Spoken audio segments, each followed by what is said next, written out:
Les damos la bienvenida a este nuevo curso de la Academia Bíblica. En esta oportunidad estaremos enseñando el curso Mayordomía Cristiana, esa gran responsabilidad que todos tenemos como creyentes de poder administrar bien las cosas que Dios nos ha confiado. ¿Qué les parece si oramos al comienzo y pedimos que Dios nos ayude a poder aprovechar bien este curso? Padre Celestial, queremos acercarnos a ti en el nombre del Señor Jesús, reconociendo, Padre, que todo lo que tenemos viene de tus manos. Tú eres ese Dios benévolo que derramas sobre tus hijos tantas bendiciones. Y queremos aprender a hacer buen uso de todo lo que tú nos das. Así que, Padre, encomendamos este curso en tus manos y pedimos que nos des corazones dispuestos para escuchar tu voz. En el nombre del Señor Jesús te lo pedimos. Amén. Bien, vamos a compartir el PowerPoint para facilitar la enseñanza. El tema entonces es la mayordomía cristiana y en esta oportunidad vamos a estar introduciendo el tema para más adelante ir ampliando algunos detalles. Volvamos al huerto de Edén. Génesis capítulo 2. Dios acaba de crear el huerto de Edén y al hombre Adán. Y lo que leemos en Génesis 2, el versículo 15, es muy interesante. Tomó pues Jehová Dios al hombre y lo puso en el huerto de Edén para que lo labrara y lo guardase. Si miramos la imagen aquí, pueden ver algo de cómo pudo haber sido ese paraíso. Qué hermosa experiencia para Adán despertar recién creado por Dios, contemplar este hermoso paraíso, darse cuenta que él no había hecho nada, que Dios lo había creado todo y que ahora le estaba encomendando a Adán la tarea de labrar la tierra y guardar el huerto, cuidando los animales, las plantas, los árboles frutales. Una tremenda responsabilidad y al mismo tiempo un gran privilegio para Adán y luego para Eva. Fueron creados para ser mayordomos de Dios. Ahora llegamos al siglo XXI. ¿Qué de nosotros en este planeta donde seguimos viviendo? Bueno, como hijos de Dios, somos mayordomos también de todo lo que Él nos da. Desde el momento de nacer en este mundo, todo lo que tenemos lo recibimos como un regalo de parte de Dios. Y nuestra responsabilidad es aprender a usar todo lo que Él nos da bajo su dirección. En Mateo 25, versículos 14 al 30, tenemos esa parábola de los talentos. La palabra talento ahí significa una cantidad de dinero. La historia narra de un hombre que repartió sus bienes entre sus siervos y se fue de viaje. Y el dinero que había repartido, esos talentos, no era para que los siervos los gasten a su antojo. Tenían que saber la voluntad del Señor, por qué les dio el dinero. Lo invirtieron en tal manera que ganaron más dinero, y cuando el Señor volvió de viaje, los siervos le entregaron el dinero más las ganancias, y el Señor los felicitó por ser buenos mayordomos. Esta palabra mayordomía, ¿qué significa? Bueno, básicamente es sinónimo de administración. Si miramos en Primera de Corintios, el capítulo 4, el apóstol Pablo usa esta palabra. Miren versículo 1. Así pues, ténganos los hombres por servidores de Cristo y administradores de los misterios de Dios. Al igual que en esa parábola, nosotros somos siervos de Cristo. Él nos ha confiado muchísimos bienes. Pablo dice, somos administradores. En su caso como apóstol, él era administrador, entre otras cosas, de lo que él llama los misterios de Dios. En otras palabras, el Evangelio. Dios le reveló a Pablo el Evangelio y él tenía que ser un buen administrador, predicando el Evangelio, plantando iglesias, discipulando creyentes, escribiendo cartas. Qué buen mayordomo fue el apóstol Pablo de los misterios de Dios. Ahora, la palabra en griego aquí para administradores es oikonomos. Viene de dos palabras en griego, oikos, la palabra para casa, y nomos, la palabra para ley. Por lo tanto, un oikonomos es el que impone la ley en la casa, el que ordena en la casa. En español tenemos la palabra economista, que viene del término oikonomos. ¿Qué es un economista? Una persona que administra los bienes de una empresa o de un país entero. Entonces, este es el concepto de la mayordomía cristiana.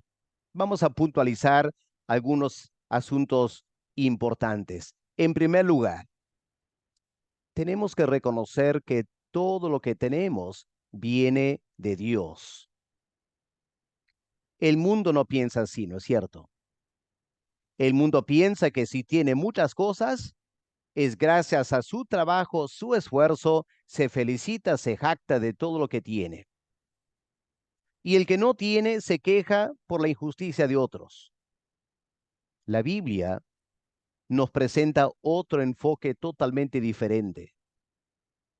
En 1 Corintios 4, versículo 7, el apóstol Pablo dice, todo lo que tienen, lo que han recibido, es de Dios.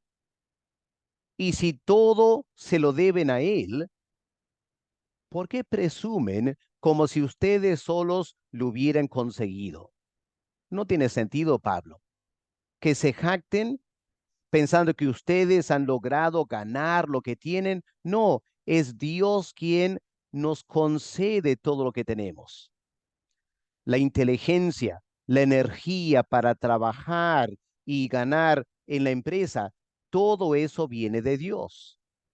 Como dice Santiago en su carta, capítulo 1, versículo 17, toda buena dádiva, todo don perfecto descienden de lo alto. Así que todo lo que tenemos, claro, aparte del pecado, viene como un regalo de Dios. Y es el punto de partida para nuestra mayordomía cristiana. Ahora, ¿qué está implícito en todo lo que tenemos?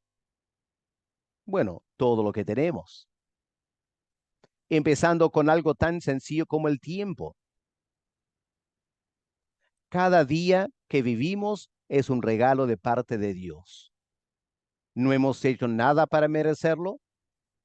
Dios pudo haber acabado nuestras vidas ayer en un accidente, una enfermedad o algo así, pero aquí nos encontramos con vida todavía. Tenemos tiempo para usar. Es un regalo de Dios. Los talentos que tenemos, las habilidades para trabajar, para ganarnos la vida, las amas de casa para cocinar, para hacer todo el trabajo del hogar. Todo eso viene como un regalo de Dios. En la iglesia, los dones espirituales. Si eres evangelista, maestro, si puedes cantar en el ensamble, si eres ujier, cualquier ministerio que tengas usando un don espiritual, es Dios quien nos ha dado ese don. El dinero que manejamos, todo viene de Dios, sea mucho, sea poco. Nuestro mundo emocional, los sentimientos que tenemos que aprender a administrar, nuestra mente, nuestra inteligencia, hasta nuestra personalidad. Seamos sanguíneos coléricos, flemáticos, melancólicos, lo que sea. Dios nos ha dado todo eso. Y Él quiere que aprendamos a administrar bien todo lo que Él nos da. Ahora, pensemos un momento. Hay ciertas cosas que todos tenemos en común, ni más ni menos. Por ejemplo, el día de hoy. ¿Cuántas horas tenemos en este día? Todos tenemos 24 horas. Nadie tiene solo 10 horas o 30 horas. Todos tenemos 24 horas cronológicos. Y para cada uno de nosotros, cada hora tiene 60 minutos, ni más ni menos. Así que aquí tenemos una comodidad, el tiempo, que todos tenemos la misma cantidad. Ahora yo sé que algunos van a vivir más años que otros, pero estoy hablando del día a día. Todos tenemos el mismo tiempo. Hay otras cosas que tenemos en forma variable. Algunos tienen más que otros. Algunos tienen muchos talentos, otros tienen pocos talentos. Algunos tienen mucho dinero, otros tienen poco dinero. Ahora yo sé que lo normal en este mundo es que los que tienen mucho se jactan. Los que tienen pocos se resienten. A lo menos en la vida cristiana, ambas cosas están muy mal. ¿Por qué? Porque todo viene de Dios. Y como Pablo ha dicho, si todo lo que tenemos viene de Dios, no tenemos por qué jactarnos. De igual modo, si todo viene de Dios, no tenemos por qué quejarnos.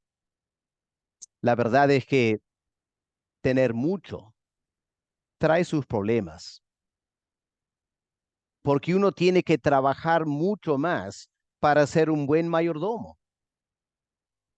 Por ejemplo, en esa parábola de los talentos, yo sé que si pensamos en dinero nomás, fácilmente podemos pensar qué lindo para el que recibió 5 talentos y el que recibió 1 talento pudo haberse resentido. Pero cambiemos la figura aquí. Hablemos de hectáreas. Imagínese Dios dando a un siervo 5 hectáreas y le dijo, tú vas a trabajar 5 hectáreas. Y a otro siervo le da 2 hectáreas y le dice, tú vas a trabajar 2 hectáreas. Ahora pregunto, ¿quién tendrá más trabajo?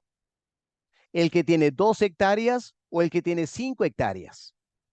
Obviamente el que tiene 5 hectáreas.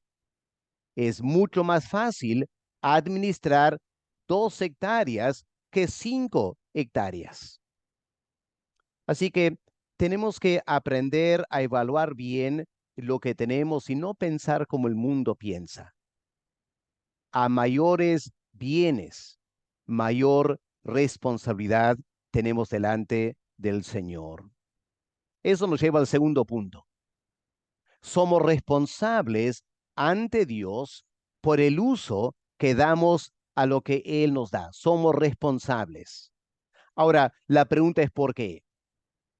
La explicación es porque antes de darnos lo que tenemos, Dios evalúa para ver cuánto podemos manejar. Recordemos esta parábola de los talentos. Miren versículo 15 de Mateo 25. Dice, y a uno el Señor le dio 5 talentos, a otro le dio 2 talentos, y a un tercer siervo le dio 1 talento. Pero noten estas palabras, a cada uno conforme a su capacidad. El Señor conocía a sus siervos. Al siervo que le dio 5 talentos, el Señor sabía, este hombre es muy hábil, muy trabajador. Él sabe organizarse bien.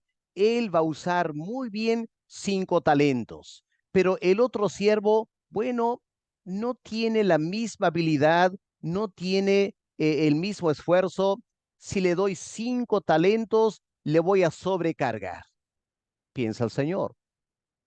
Mejor le doy 2 talentos, porque no quiero que se sobrecargue y tampoco quiero que mi dinero se mal invierta.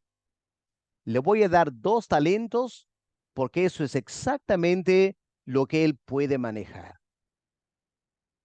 Y hermanos, tenemos que aprender a pensar así nosotros también. En vez de jactarnos por lo que tenemos o en vez de quejarnos por lo que tenemos, debemos asumir una responsabilidad. Dios me ha dado suficiente para mis habilidades.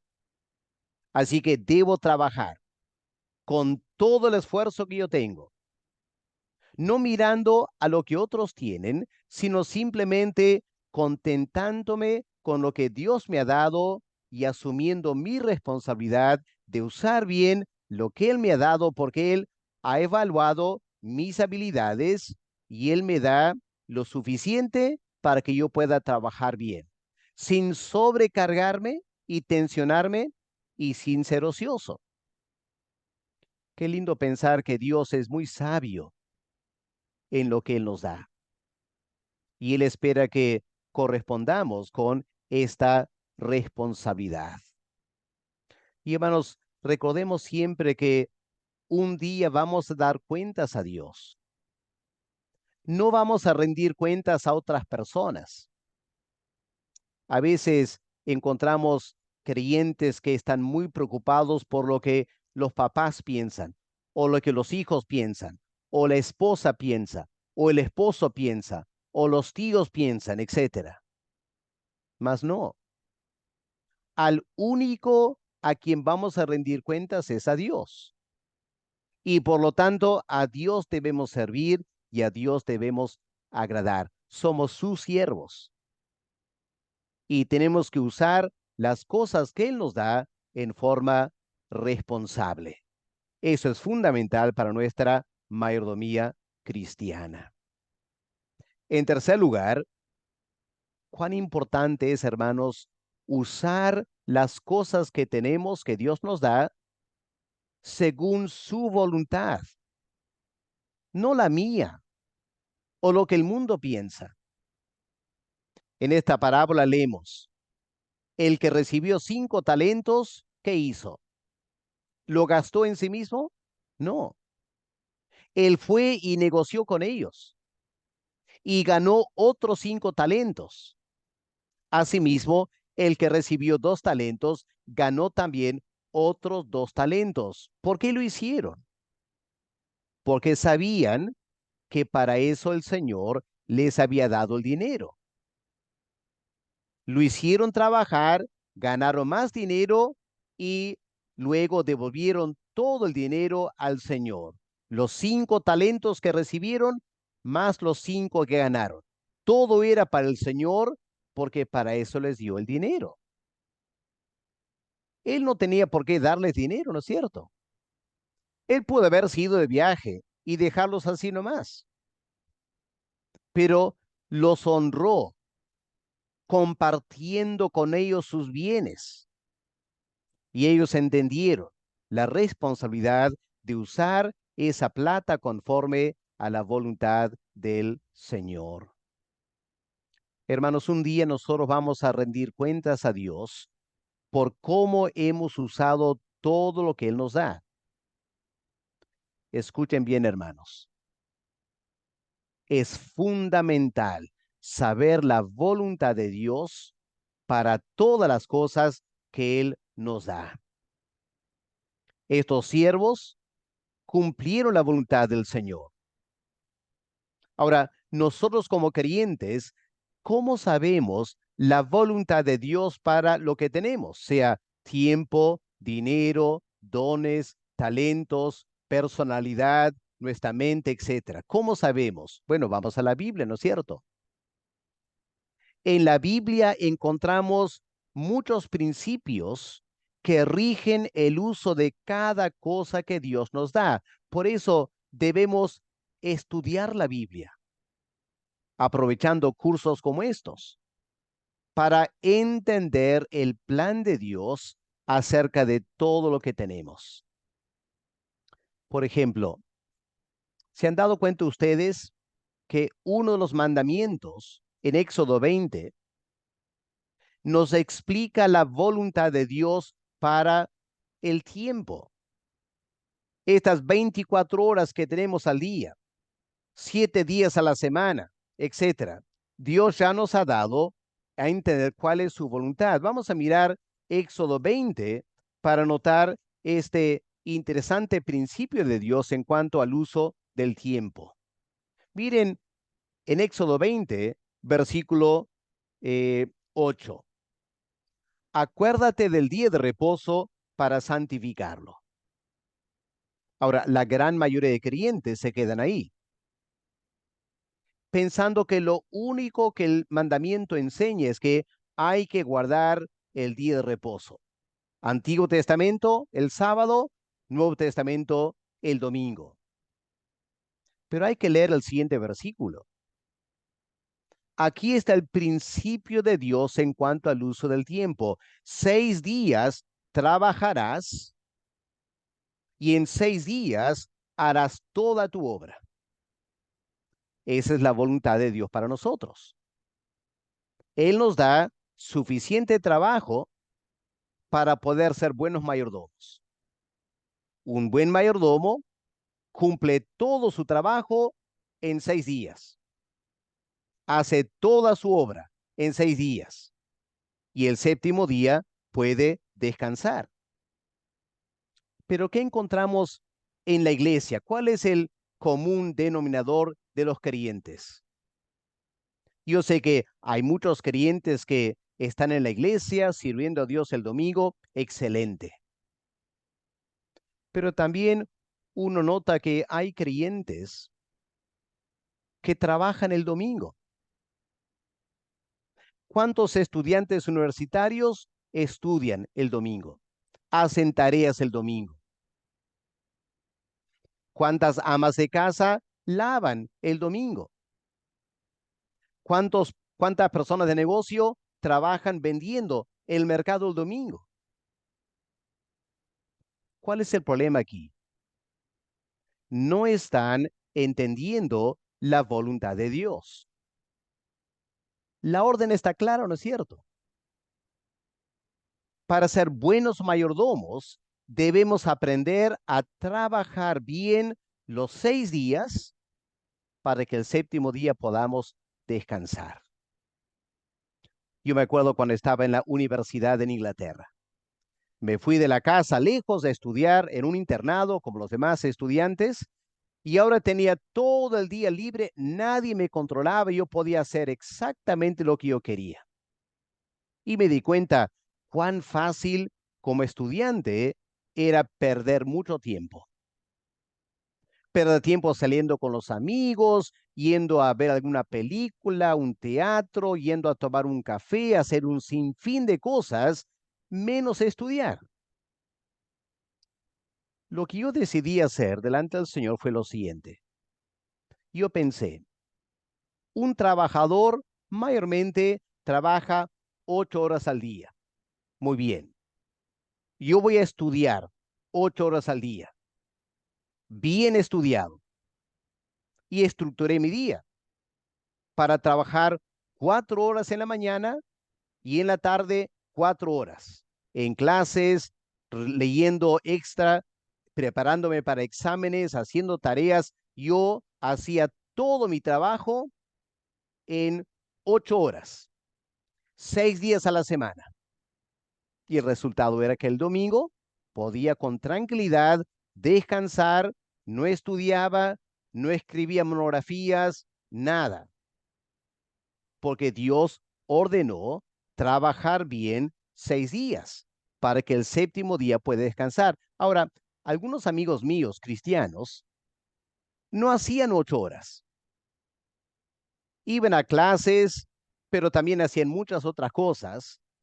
Y como no habían terminado su trabajo, encontraban que el domingo tenían que trabajar para entregar una tarea el lunes o para un examen el lunes. Trabajaban el domingo porque fueron malos mayordomos.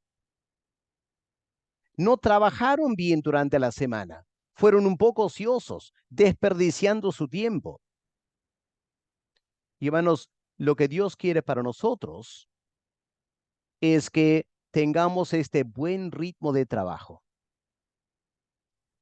Si encontramos que realmente trabajando duro y parejo por 6 días, no logramos terminar todo nuestro trabajo y llevamos algo para el domingo, lo más probable es que estamos haciendo cosas que no debemos hacer. Algo de todo eso nos estamos cargando nosotros y no es Dios que quiere que hagamos todo eso. Porque queda claro, si yo asumo demasiado trabajo de lo que, más de lo que debo hacer, no voy a poder terminarlo en 6 días. Ese es mi problema. Dios me da trabajo para 6 días. Ahora, otra razón por la cual algunos llevan trabajo para el domingo es porque no trabajan bien los 6 días. Usan mal a veces su tiempo. Y es otra razón por la cual hay creyentes que no guardan el domingo para el Señor. Más adelante en este curso vamos a estudiar en más detalle el asunto del tiempo. Solo uso como un ejemplo. Tenemos que ir a la Biblia porque la Biblia nos da las pautas para el buen uso y la buena mayordomía de todo lo que tenemos. Dios no es malo, Dios es sumamente bueno. Fíjense, Él nos está regalando un día de descanso completo a la semana. Él se interesa en nosotros, en nuestro bienestar. Y a veces somos imprudentes y terminamos trabajando el domingo en maneras que no debemos trabajar. Y con razón nos estresamos y tenemos a veces problemas de salud porque no estamos administrando bien el tiempo. Ahora, en esta parábola de Mateo 25, pensemos en el siervo malo. ¿Qué hizo el siervo malo? Bueno, él tomó el talento y lo escondió. Ni lo puso en el banco. Un siervo ocioso. Y cuando volvió, miren lo que él dice al Señor cuando éste vuelve. Acercándose también el que había recibido un talento, dijo, Señor, te conocía que eres hombre duro, que ciegas donde no sembraste y recoges donde no esparciste, por lo cual tuve miedo y fui y escondí tu talento en la tierra. Aquí tienes lo que es tuyo. Mal siervo, ¿no es cierto? Y al final, ¿qué pasó? Él fue echado fuera, indicando que, indicando que no era un creyente, no era un creyente. Ahora, ¿cómo sabemos que no era un creyente? Bueno, miren lo que él dice. Señor, te conocía que eres hombre duro. Pregúntate, ¿es cierto eso? Este señor en la parábola, ¿era un hombre duro? Hemos leído que él regala a un siervo o presta a un siervo 5 talentos. Eso se traduce más o menos en 150 kilos de plata. Es una suma fabulosa de dinero. ¿Cómo puede este siervo decir que el Señor es duro? No, el Señor era sumamente bueno.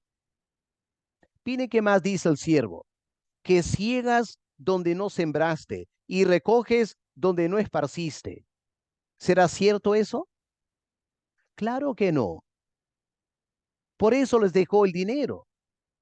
Les dejó dinero para que siembran, porque el Señor no estaba esperando recoger donde no había sembrado. Fue precisamente porque no era como el siervo malo dice, que les dio dinero. Este siervo malo claramente desconocía totalmente a su Señor, habla mal del Señor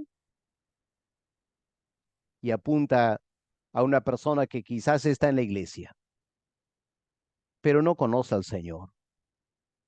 Todo el tiempo en su corazón guarda rencor, guarda resentimiento contra Dios. Piensa que Dios es malo, que Dios es exigente.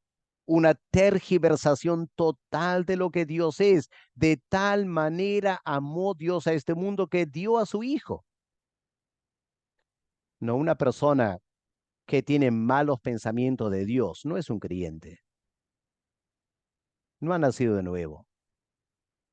Tengamos mucho cuidado de nuestros corazones, hermanos y amigos. Para terminar, recordemos que un día vamos a ser juzgados por nuestra mayordomía. ¿Cómo termina la parábola? El Señor vuelve y recibe de los siervos. ¿Y qué es lo que dice al siervo que ganó 5 talentos? Bien hecho, siervo fiel. ¿Y qué dije al que había ganado 2 talentos? Bien hecho, siervo fiel. ¿Qué significa eso? Que el Señor estaba muy contento con el esfuerzo que hicieron. Ellos recibieron ambos un premio. El Señor dijo, en lo poco has sido fiel, te daré mucho ahora para que sigas trabajando por mí. Un día, hermanos, estaremos delante del trono de Dios. En ese momento daremos cuentas a Dios por cómo hemos usado lo que Él nos ha dado. Y nuestra eternidad depende de qué clase de mayordomos hemos sido. Permítanme repetir, nuestra eternidad, la manera en la que vamos a vivir, lo que vamos a hacer en la eternidad, depende directamente de qué clase de mayordomo hemos sido. Eso nos enseña, hermanos, que nuestra vida terrenal es una preparación para la eternidad. Es una suerte de examen vivencial. A lo largo de nuestras vidas, Dios nos está examinando, nos está probando a ver qué clase de personas somos. Y al final de esta vida terrenal, Dios va a evaluar. Seremos salvos si estamos confiando en Cristo, pero lo que vamos a hacer en la eternidad dependerá de qué clase de mayordomo somos. Hermanos, al fin de la Biblia leemos de la nueva Jerusalén bajando aquí a la tierra. Una tierra nueva, cielos nuevos y tierra nueva creada por Dios. Vamos a volver a una suerte de paraíso. Pero en esos últimos capítulos de Apocalipsis leemos de naciones que vendrán al templo de Dios con sus ofrendas, naciones, que nos hace recordar que el plan de Dios es que en la eternidad haya personas, hombres y mujeres de toda tribu, lengua y nación. En la eternidad habrá millones, miles de millones de personas salvas y van a estar organizadas en pueblos, ciudades, naciones. La pregunta es, ¿quiénes estarán gobernando ahí? Bueno, aquellos que han sido buenos mayordomos, los que han servido a Dios bien en lo poco que nos da aquí en la tierra. En la eternidad recibiremos mayores recompensas. Pero si aquí en la tierra hemos sido malos mayordomos, dejándonos influenciar por cómo el mundo usa su tiempo, su dinero, su mente, etcétera, y no estamos invirtiendo en el reino de Dios, que esperamos que en la eternidad Dios nos bendiga con muchas responsabilidades, para nada. Si no somos responsables ahora, Él no nos va a confiar mucho para la eternidad. Los grandes líderes, Las personas que ocuparán los altos puestos en el reino de Dios serán aquellos buenos mayordomos. Y terminamos con este versículo tan conocido, Mateo 6:33. Busca primero el reino de Dios, y las demás cosas serán dadas por añadidura. En esta parábola de los talentos, dos siervos recibieron dinero, ambos trabajaron y fueron recompensados. El tercer siervo, ¿qué hizo? No hizo nada. No hizo absolutamente nada con lo que el Señor le había dado. Lo escondió en la tierra y pasó todo el tiempo haciendo sus cosas. Mientras que los otros dos siervos estaban trabaja y trabaja y trabaja para el Señor. Me imagino que ese siervo malo quizás a veces hasta se reiría, ¿no es cierto? De estos dos siervos. Trabajan tanto para un Señor que va a venir a recoger todo. ¿Usted no tendrá nada? Tengamos cuidado de esa actitud en la iglesia. Los verdaderos siervos de Dios son aquellos que no trabajan para sí mismos, sino trabajan para el Señor. No se esfuerzan solo en sus negocios, se esfuerzan en los negocios del Señor. Están usando toda su inteligencia, están usando toda su personalidad dinámica para que la iglesia avance, marche, crezca. Lamentablemente hay creyentes que son muy hábiles, invierten toda su habilidad en sus negocios personales, logran ganar mucho dinero, lo gastan en sí mismos. Van a tener una gran sorpresa cuando lleguen al juicio final. Dios no les dará casi nada. Y aquellas personas mucho más humildes, quizá menos hábiles, pero que trabajan en las cosas del Señor, en la eternidad escucharán estas palabras. Buen siervo y fiel. En lo poco me has sido fiel. Ahora entra en el gozo del Señor. Y ahora por toda la eternidad disfruta la recompensa de esos cuantos años en la tierra que por fe en mí te dedicaste a servirme. Así que, hermanos, preparémonos para este curso de mayordomía cristiana, que puede ser un curso que transforme nuestras vidas y nos lleve a ser las personas que Dios quiere que seamos. Padre, gracias por tu palabra, por tantas verdades espirituales que tú nos enseñas. Padre, encontramos que la vida terrenal es simplemente el antesala, es un examen para cómo será nuestra vida en la eternidad. Danos, Padre, esa plena convicción del Evangelio, que nos va a llevar a entregar nuestras vidas a tu reino, dejando que el mundo haga lo que quiera con sus bienes. Pero nosotros busquemos primero el reino de Dios y su justicia. En el nombre del Señor Jesús te lo pedimos. Amén. A ver, hermanos, que Dios les bendiga. Hasta la siguiente clase.